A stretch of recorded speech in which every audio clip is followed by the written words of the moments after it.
Ayan guys, isiseasonin natin ng ating pork belly bago natin siya lagyan ng garlic.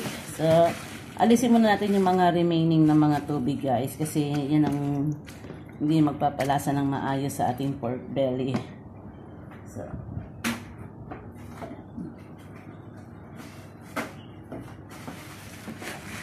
kasi kapag in-steam natin ng pork belly mamaya guys, magtutubig din siya kaya maghahalo yung ano niya. Ayan. So, wala na siyang tubig guys. Ayan. So, lagyan natin siya ng chicken powder. Mga 2 spoon. Chicken powder 2 spoon. Ayan. And, lagyan natin siya ng flour para lumapot yung ating karne. Ganyan lang siya guys. Okay? Yan lang yung flour niya. Ganyan lang karami para di naman siya masyadong malapot kapag naluto na siya. So, lagyan natin siya ng kaunting sugar. So, measure na lang to sa tingin-tingin na lang ito guys ha. Hindi siya mekos-mekos pero measure. Okay? And, syempre, lagyan natin siya ng kaunting paminta. Yan. And ang ating oyster sauce. All around oyster sauce na reduced salt siya guys. Okay? So, yan. Lagyan lang natin siya ng ganyan dyan.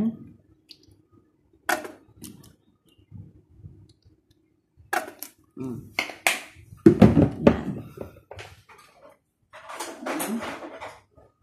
Dibain lang na. Ihaluin lang natin sila guys ngayon. Okay?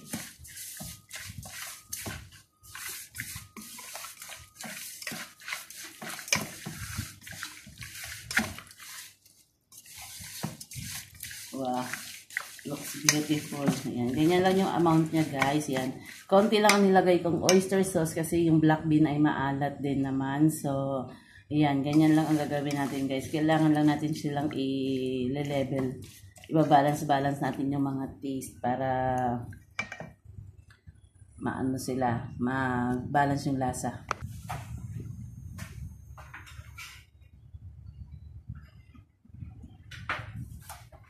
So, magiging pala ko ng sili. Ito yung black bean. So, kaunti lang talaga ilalagay natin kasi nga maalat talaga yan guys. Okay? So, ayan. Ito yung garlic.